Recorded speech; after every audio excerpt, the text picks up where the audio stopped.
네, 오늘은 요한복음 10장을 통해서 선한 목자라는 제목으로 함께 은혜 나누도록 하겠습니다.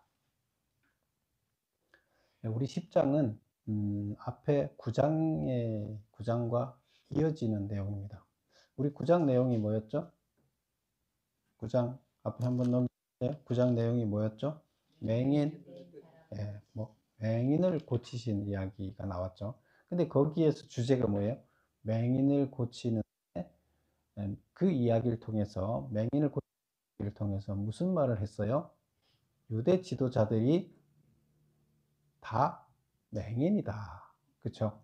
그래서 유대 지도자들이 지금 맹인이다.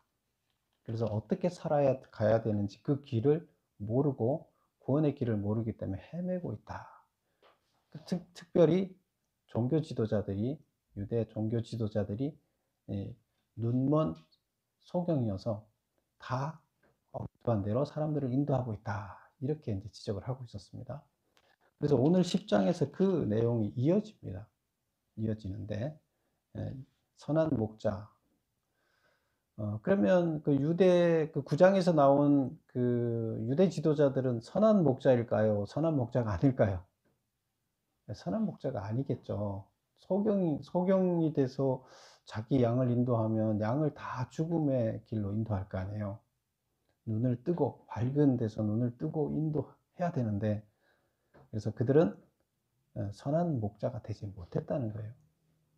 그러면 선한 목자는 누구일까요? 여기서 나오는 선한 목자는 예수님이죠. 그래서 예수님, 내가 선한 목자다. 그래서 오늘은 선한 목자와 선하지 못한 목자, 이 이야기를 지금 해보는 겁니다.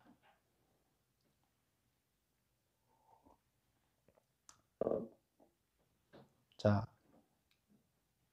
1번 문제를 한번 볼까요? 메모 1번. 10장의 양우리의 비유는 9장과 내용상으로 연결되어 있다. 이 두 장을 연결한 내용이란 무엇인가? 예수님께서는 9장에서 바리새인들이 맹인과 다름없다고 책망하셨는데 10장의 본문에서는 그 바리새인들의 맹인된 모습을 좀 더 구체적으로 다루고 있다. 그래서 이스라엘의 종교 지도자들이 눈이 어두워서 하나님이 가르쳐준 구원의 길을 몰라서 엉뚱한 대로 백성들을 인도하고 있는데, 그래서 소경된 인도자였는데 그 내용을 구체적으로 지금 여기서는 다루고 있다. 이렇게 보면 되겠습니다. 2번. 예수님은 무엇을 말하려고 양우리의 비유를 사용하셨는가? 오늘 나오는 게 1절에서부터 6절까지 얘기는 양우리의 비유를 얘기합니다. 그 다음에 나오는 게 7절부터 21절까지는 선한 목자에 대해서 얘기해요. 그래서 양우리를 얘기하는데, 양우리가 뭐예요? 양의 울타리잖아요. 양을 이렇게 가둬놓는 울타리예요. 그 울타리를 왜 만들까요? 여러분, 양 키우는 것을 잘 모르죠. 우리는 양을 안 키워봤으니까. 근데, 이스라엘에서는 주로 가장 큰 먹고 사는 그 농사가 양을 키우는 거잖아요. 그래서 양을 키우는 건데, 푸른 초장이 항상 푸른 초장으로 있나요? 사막지대가? 그렇지 않잖아요. 여기서 풀을 다 뜯어먹으면 없어요. 이동해야 돼요. 또 이동해요. 그래서 양을 키우는 것이, 양을 몰아서 가서 풀을 뜯게 한 다음에 들판에 그냥 놔두면 밤에 거기 들판에서 그냥 자게 되면 일이나 늑대가 와서 그 양들을 다 죽여버려요. 잡아먹어요. 그럼 목동이 그걸 밤에 깜깜한 데서 지킬 수가 없잖아요. 그럴 때는 어떻게 해요? 그 양들을 다시 몰아와서 양우리에다가 넣어놔야 돼요. 그러면 양우리에 있으면 늑대가 들어가지 못하잖아요. 늑대는 이리가 못 들어가니까 안전해요. 그래서 양우리에 집어넣고 문을 딱 닫으면 돼요. 그러면 양우리로 들어가는 문이, 안전하게 들어가는 문이 양의 문이에요. 양이 들어가는 문이에요. 그래서 양의 문은 그 양한테는 생명이에요. 거기 들어가면 살아요. 근데 밤에 거기 들어가지 양의 문으로 안 들어가고 밖에 그냥 있었다 그러면 밤에 위험에 노출돼 있어요. 그래서 양의 문은 그들의 안전을 지켜주는 문이에요. 그래서 양의 울타리가 그들의 안전을 지켜주고 그 문으로 들어가야 돼요. 그래서 여기 보면 양 우리의 비유라는 것은 바로 안전을 얘기하는 거죠. 그래서 2번을 보면 예수님은 무엇을 말하려고 양 우리의 비유를 사용하셨는가? 1. 양의 우리에는 양을 지키기 위해 들어오는 목자와 양을 훔쳐가기 위해 들어오는 강도가 있다. 그래서 양 우리에 들어오는 다른 사람이 있다 그러면 이제 두 가지 종류가 있다는 거예요. 목자가 양을 잘 지키기 위해서 들어오는 목자가 있는가 하면 양을 치는 목자죠. 양치기죠. 그래서 반대로 양을 훔치러 오는 도둑이 있다는 거예요. 이건 뭐 우리는 잘 모르겠지만 그쪽 지역에서는 그렇죠. 근데 뭐 양우리에 다른 사람들이 거기 갈 이유가 없겠죠. 다른 사람들이 남의 양우리에 갈 이유가 없겠죠. 주인이 목자가 가든가 아니면 훔치러 오는 도둑이 가든가 그거밖에 없다는 거예요. 그 다음에 두 번째, 목자는 문으로 들어오지만 강도는 울타리를 넘어서 들어온다. 그쵸? 목자는 자기가 열쇠를 열고 들어올 수 있죠. 그래서 문으로 들어오지만 강도는 열쇠가 없으니까 울타리를 넘어서 들어오겠죠. 2번, 성경을 잘못 가르치는 랍비들은 목자가 아니라 그 양들을 훔쳐서 마귀에게 팔아넘기기 위해 일하는 강도와 같다는 것을 말하기 위해서 사용하신 비유다. 그래서 양우리에 들어오는 종류는 두 가지가 있다는 거예요. 하나는 목자, 하나는 강도. 그러면 여기서 지금 왜 이 비유를 말씀하셨다고요? 랍비, 성경을 가르치는 선생. 랍비가 선생이라는 뜻이에요. 그래서 성경을 가르치는 선생, 뭐 바리새인, 뭐 그들이 주로 선생을 했죠. 그래서 랍비들은 목자가 아니라 그들을 훔쳐서 마귀에게 팔아넘기기 위해서 강도짓하는 강도라는 거예요. 이게 무슨 말이에요? 말씀을 그들이 가르친다고 얘기는 하지만 실제로 양들을 구원의 길로 똑바로 가르치지 못해서 구원의 길로 보내는 것이 아니라 마귀를 따라가게 만든다는 거예요. 그러면 이게 강도죠. 양들을 지켜준 구원으로 데리고 가는 게 아니라 죽음으로 몰아가는 것이 이거는 강도라는 거예요. 그 랍비들이 지금 뭐라는 거예요? 양을 키우는 목자라고 탁 서서 내가 목자다 지금 폼 잡고 있는데 너희들 이 종교 지도자들이 다 강도라는 거예요. 왜 강도라는 거예요? 죽음의 길로 내모니까 양들을 죽음의 길로 지옥으로 내모는 강도라는 거예요. 나쁜 놈이라는 거예요. 누가 이렇게 얘기하는 거예요? 예수님이. 예수님이 이렇게 얘기하는 거예요. 3번. 당시 랍비는 성경을 배우고 연구하고 거의 암송했다. 이들이 성경 해석에 있어서 맹인이 된 이유는 무엇 때문인가? 그럼 왜 이들이 도대체 이렇게 성경을 어렸을 때부터 이들은 랍비가 되려면 열심히 배워야 돼요. 배우고 거의 다 외워야 돼요. 그렇게 열심히 배운 사람들이 왜 성경을 제대로 가르치지 못하는 맹인이 됐을까요? 성경을 잘못 이해하는 맹인이 됐을까요? 그 내용이 이스라엘 전체의 문제죠. 이것은 뭐 한 사람의 문제가 아니에요. 선생도 문제고, 그 선생한테 배운 제자도 문제지만 이스라엘 시스템 전체가 지금 이 하나님에 대해서 제대로 모르고 잘못 알고 있기 때문에 그렇다는 거예요. 근데 그렇게 되는 원인이 어디 있느냐? 전체와 부분이 유기적으로 연결되지 못했다. 성경을 읽을 때는 우리가 항상 그렇죠. 성경이 하나님의 뜻이 무엇인지를 전체를 안 다음에 그 부분적으로 여기 이 문장이 뭘 말하는가를 알아야 이게 해석이 돼요. 그런데 그렇지 못하고 전체 맥락을 이해 못한, 성경에서 말하고자 하는 전체 맥락을 이해하지 못하고 부분을 이해하게 되다 보면 전혀 반대로 해석할 수 있는 경우가 굉장히 많습니다. 그렇게 되면 하나님의 뜻하고 반대로 가는 거예요. 유대인들이 지금 자기네 하나님을 잘 섬긴다고 만들어 놓은 유대교 그 율법이 자기들이 만들어 놓은 유대교 율법이 지금 하나님의 뜻에 반하게 만들어져 있는 거예요. 그러니까 유대교 전체가 하나님을 섬긴다 하면서 실제로 마귀를 섬기는 형식이 돼 있다는 겁니다. 그거를 지금 얘기하는 겁니다.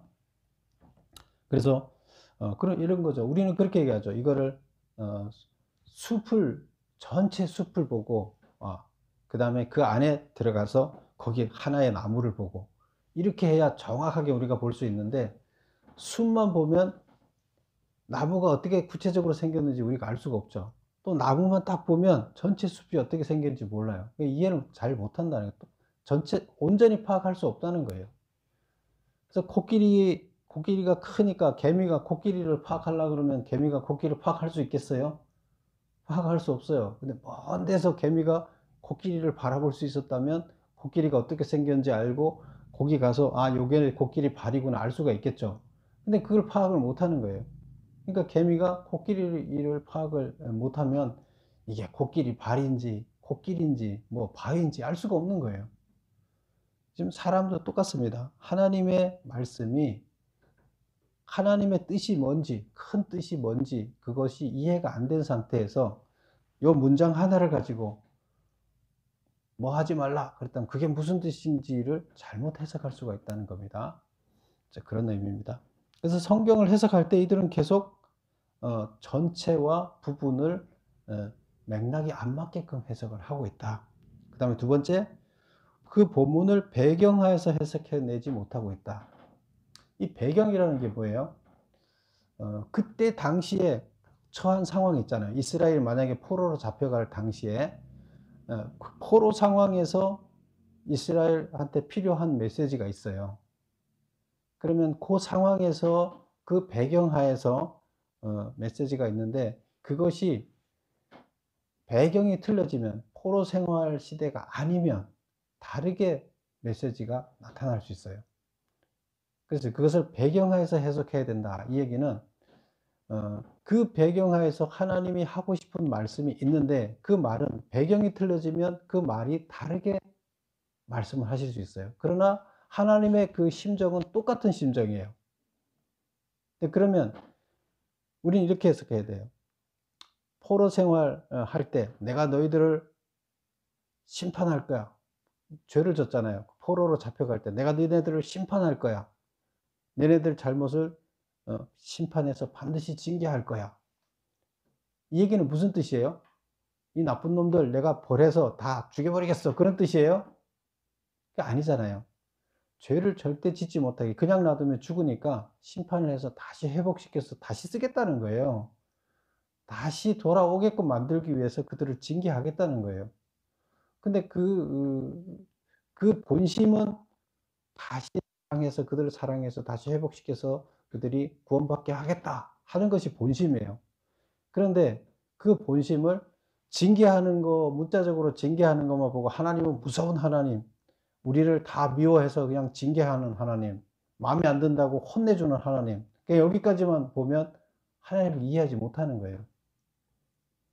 그래서 그 배경하에서 왜 그런 얘기를 했는지를 알고 하나님의 본심이 뭐였는가를 알면 환경이 틀려지면 하나님은 또 이런 환경에서는 하나님이 그 사랑할 때 어떤 방식으로 사랑할 거냐?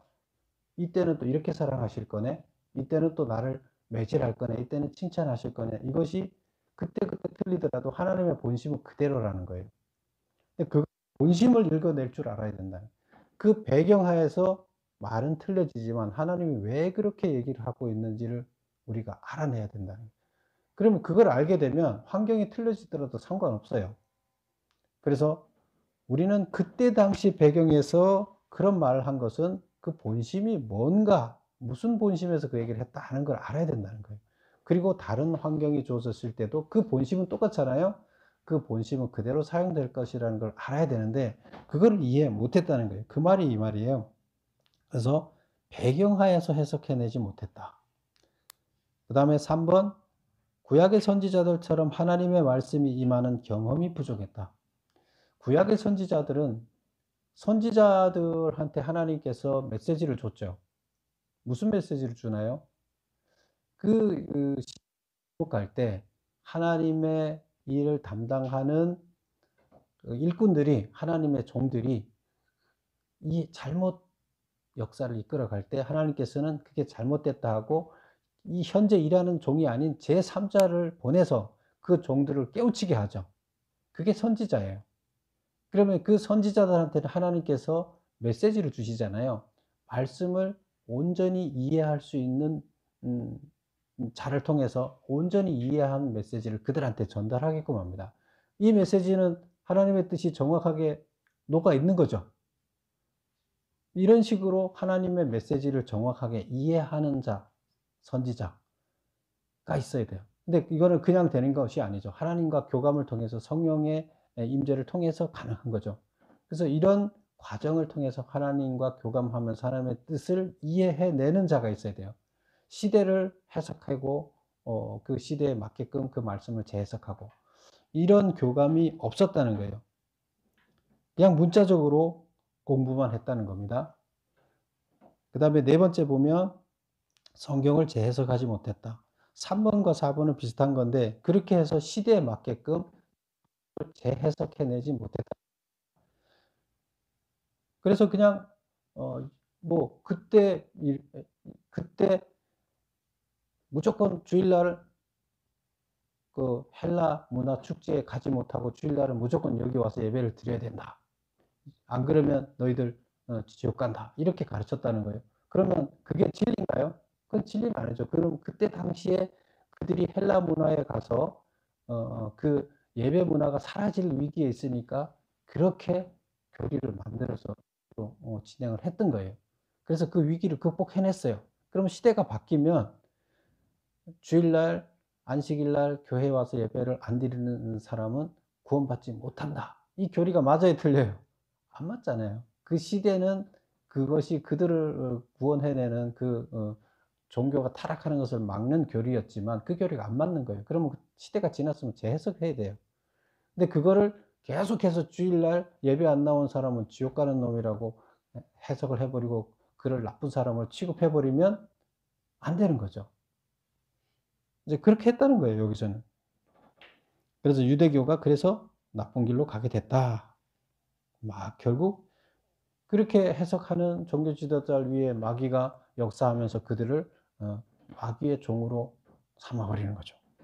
근데 오늘날 기독교도 바로 유대교가 갔던 그 오류를 따르는 종교 지도자들이 엄청 많다는 거예요. 그렇게 잘못 사역을 하고 있기 때문에 쫓는 마귀를 섬기는 교회가 돼 버리고 마귀를 섬기는 목사가 돼 버리고 결국 하나님께서 유대교를 질책하고 유대교를 잘못됐다고 와서 오늘 우리 똑같이 질책을 하고 있다. 우리는 이렇게 봐야 된다는 거죠. 4번 보겠습니다. 목자가 오면 문지기는 목자를 알고 문을 열어주고 양들도 목자의 음성을 알고 그 음성에 따르게 되나 강도가 오면 양들도 낯선 음성이어서 따르지 않고 오히려 도망하게 된다고 했다. 여기서 목자와 강도는 각각 누구를 비유하는가? 그렇죠. 양들이 자기 주인의 음성을 알죠. 우리 집에서 개나 고양이를 키워도 다 알잖아요. 딱 자기 음성 들으면 뭐 우리 저기서도 그렇더라고요. 요양원에서 차가 저기서 오면 누구 차인지 다 알아요. 이제 직원들 차가 다 틀리잖아요. 그럼 차가 저기서 차 소리 딱 듣고 밤에도 차 소리 듣고 누구 차인지 다 알아요. 자기를 좋아하는 사람의 차가 오면 막 쫓아가서 반갑다고 그러는데 싫어하는 사람이 오면 쳐다보지도 않아요. 벌써 먼저 소리만 들어도 알아요. 여기서 음성을 듣고 양들이 안다는 거예요. 여기서 양들은 누굴 비유해요? 우리 백성들을 비유하는 거죠. 성도들을 비유하는 거죠. 그래서 목자는 예수님을 의미하고 강도는 성경 해석에 눈먼 맹인과 같은 랍비들을 비유하고 있다. 그래서 여기서 우리에 들어오는 참 목자, 온전한 주인 양치기는 누구예요? 그 목자는 예수님이고 지금 현재 성경을 잘못 가르치고 있는 이스라엘 종교 지도자들은, 랍비들은 뭐라고요? 강도다. 그래서 강도는 랍비들이 강도라는 거예요. 있는데, 그래서 예수님이 왔는데 예수님이 목자인 줄 목소리를 알아들어야 돼요? 못 알아들어야 돼요? 진짜 양이라 그러면 예수님 목소리 알아들어야 된다고 이제 얘기를 하고 있는 거죠. 그래서 10장 1절에서부터 6절까지 이야기는 바로 이런 이야기가 되겠습니다. 그래서 양 우리의 양을 보호하기 위해서 양 울타리를 만드는데, 그 울타리에 방문하는 사람이 두 종류가 있는데, 목자 아니면 강도다. 그쵸? 산 속에다가 울타리를 지어놨는데 누가 오겠어요? 이제 다른 사람이. 목자가 오거나 강도가 오거나 오는데, 양은 목자가 오는지 강도가 오는지 발소리만 들어도, 음성만 들어도 안다. 그런데 예수님은 지금 참 목자로 오셨는데 이스라엘의 종교 지도자는 강도 역할로 지금 하고 있다, 이 얘기를 하고 있습니다. 9장과 연결하면 9장의 소경이었죠. 그 자들이 소경이었으니 지금 이들을 응답대로 갖고 그러니까 결국 강도 짓거리 하는 거나 마찬가지다, 이렇게 설명하는 거죠. 그 다음에 이제 7절부터 21절까지 나오는 것은 선한 목자에 관한 이야기를 합니다. 뭐 비슷한 이야기인데요. 양우리 비유에서 선한 목자 비유를 다시 하는데요. 5번을 볼까요?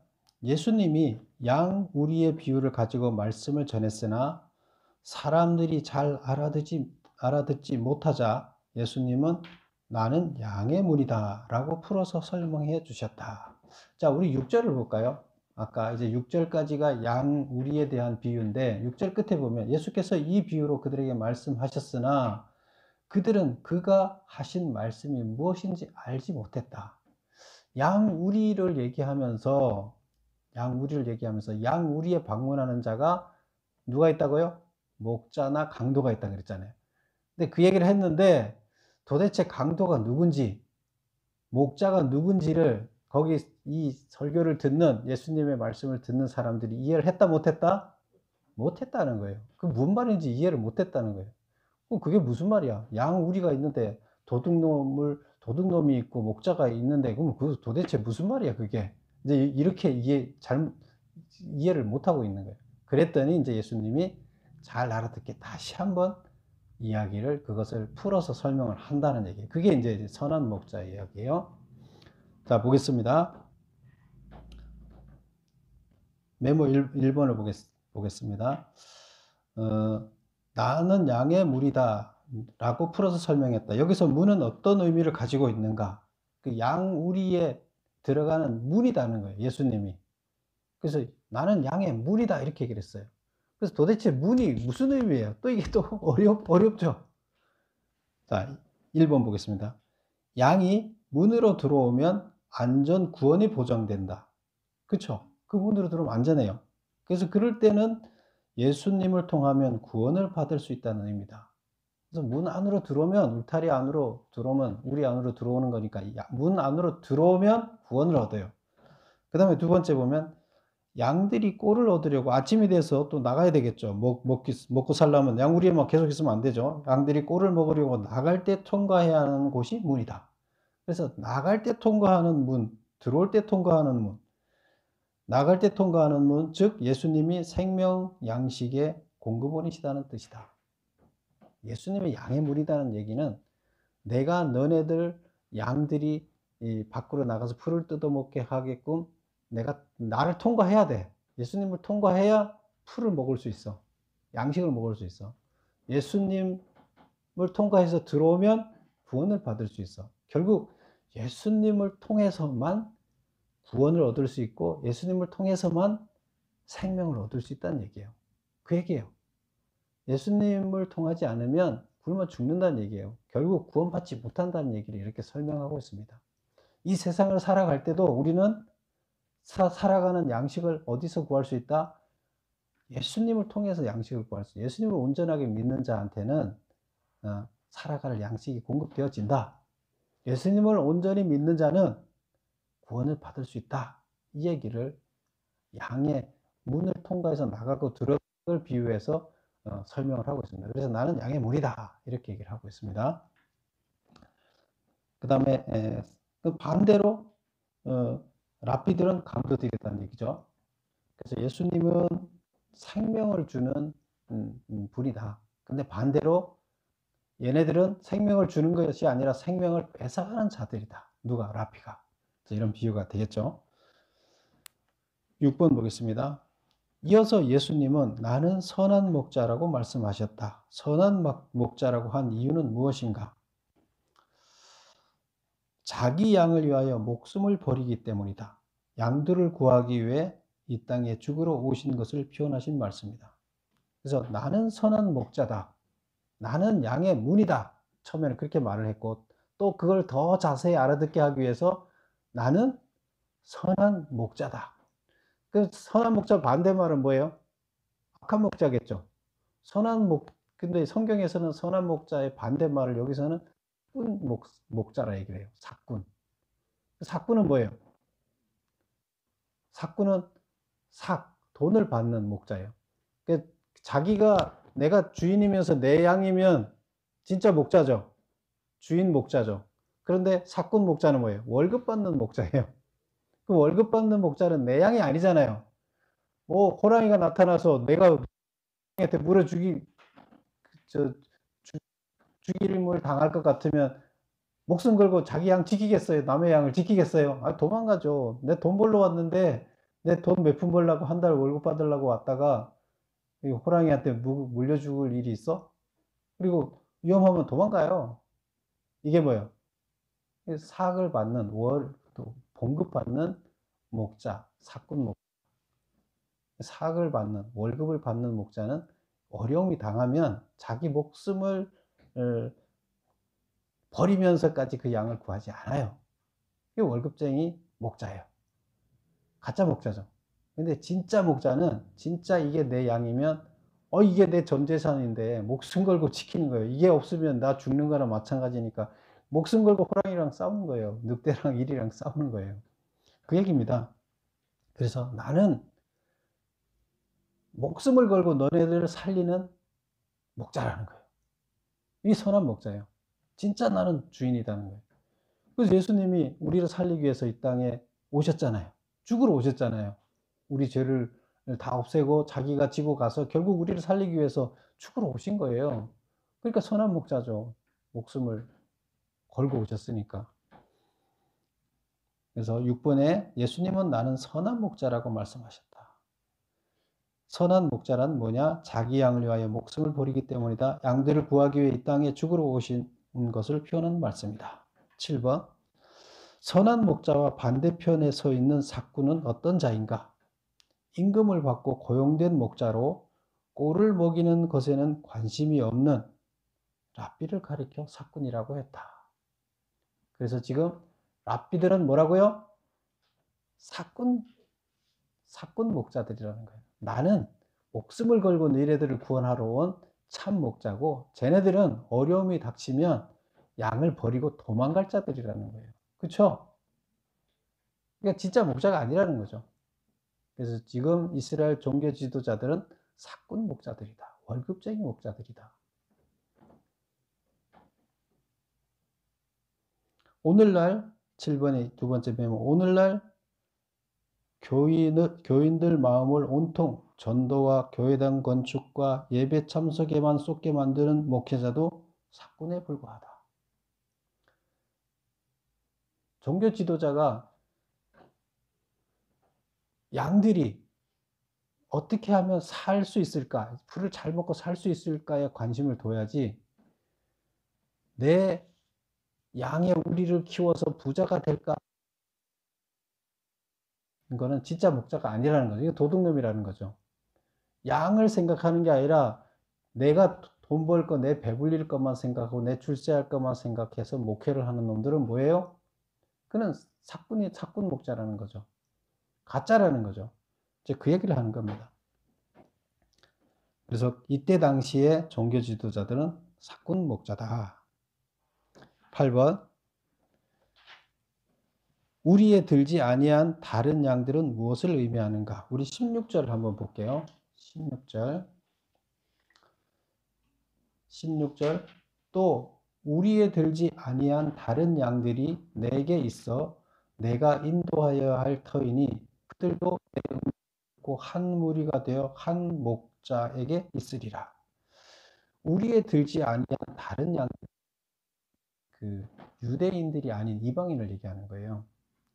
그래서 지금 우리에 들어있지 않는 다른 양들도 내가 구해야 된다는 거예요. 내가 돌봐야 된다는 거예요. 우리에 들어있는 것은 유대인이고 이방인들, 아직 이방인들을 예수님이 지금 이스라엘 백성은 우리에 든 유대인들 양들이고 우리에 아직 들어오지 않은 양들은 이방인인데 다른 양들이 내게 있어 내가 인도하여야 한다. 그들도 내가 한다는 거예요. 그들도 내 음성을 듣고 한 무리가 되어 한 목자에게 있으리라. 그들도 결국에는 나를 참 목자로 삼고 다 이 우리 안으로 들어와서 구원을 받는 자들이 돼야 된다는 거예요. 한 목자, 예수님 안에 다 한 울타리 안에 거하게 돼야 된다. 이 말씀이에요. 17절 내가 내 목숨을 버리는 것은 그것을 내가 다시 얻기 위함이니 이로 말미암아 아버지께서 나를 사랑하시느니라. 그래서 다른 양과 다 합쳐서 우리에 있는 양 말고 다른 양들까지 다를 내가 구하러 왔다는 얘기를 하는 거예요.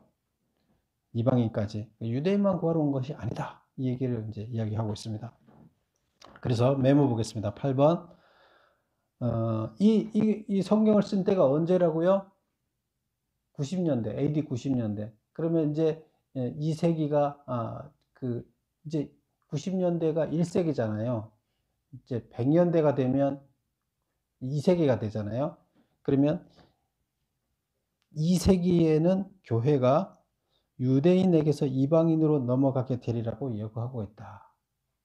이제 이방인 선교를 해서 그들을 구원해야 될 시기가 됐다는 것을 지금 말하고 있다는 거예요. 9번 예수님은 선한 목자로 목숨을 버리는 결정에 대하여 어떻게 표현하고 있는가? 17절, 18절을 다시 한번 읽어볼게요. 17절 내가 내 목숨을 버리는 것은 그것을 내가 다시 얻기 위함이니 이로 말미암아 아버지께서 나를 사랑하니라.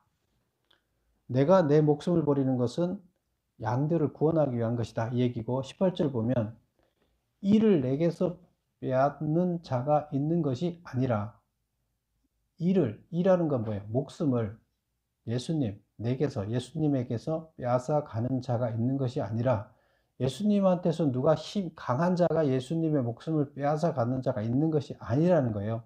내가 스스로 버린다. 내가 스스로 양들을 구하기 위해서 내가 스스로 내 목숨을 버린다는 거예요. 무슨 말씀인지 알겠죠? 예수님이 스스로 이 땅에 자기 목숨을 버리러 오신 것이지 이들을 대신해 주기 위해서 강제적으로 누가 나를 시켜서 한 게 아니라는 거예요. 그리고 나는 버릴 권세도 있고 다시 얻을 권세도 있다. 그 결정을 주어졌다는 거예요. 내가 있고 내 목숨을 버릴 권세도 나한테 있고 내 목숨을 다시 내가 건질 권세도 나한테 있다. 이 계명은 내 아버지께서 받았노라. 하나님께서 이들을 구원하기 위해서 네 목숨을 버릴 건지 않을 건지는 네가 스스로 결정해라 한 것이고 예수님이 스스로 결정해서 자기 목숨을 버리고 우리 양들을 살렸다는 거예요.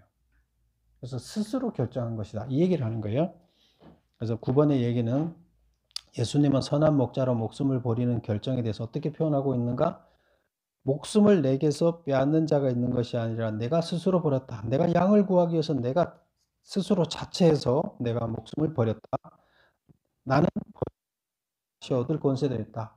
그러니까 내 마음이다. 그거는 버리고 내 목숨을 버릴 거냐 안 버릴 거냐는 내 마음이다. 하나님 나한테 알아서 해라 그랬다. 그런데 나는 버렸다는 거예요. 스스로. 그러면 선한 목자예요? 사꾼 목자예요? 선한 목자죠. 내가 선한 목자다. 결국 너희들은 누구 말을 들어야 된다. 구원받으려면 내 말을 들어야 된다. 선한 목자 내 말을 들어야 되지. 사꾼 목자들의 얘기를 들으면 안 된다. 이 얘기를 설교를 통해서 이야기하고 있습니다. 오늘날 우리가 하나님을 온전하게 믿는다는 것도 우리가 믿는다고 하면서 바리새인들처럼 유대교인들처럼 신앙생활을 하고 있지 않은지 우리는 항상 우리를 스스로를 경계해야 됩니다. 그리고 참 목자, 하나님의 참 목자를 우리도 따라야 되지만 또 다른 사람한테 우리가 참 목자가 돼야 돼요. 그래서 참 목자로서 다른 사람들을 이끌어서 하나님께로 갈 수 있는 자가 되어야 되겠습니다. 그래서 선한 목자를 따르고 선한 목자로서 다음 세대를 이끌어가는 우리가 되어야 되겠습니다. 기도하겠습니다.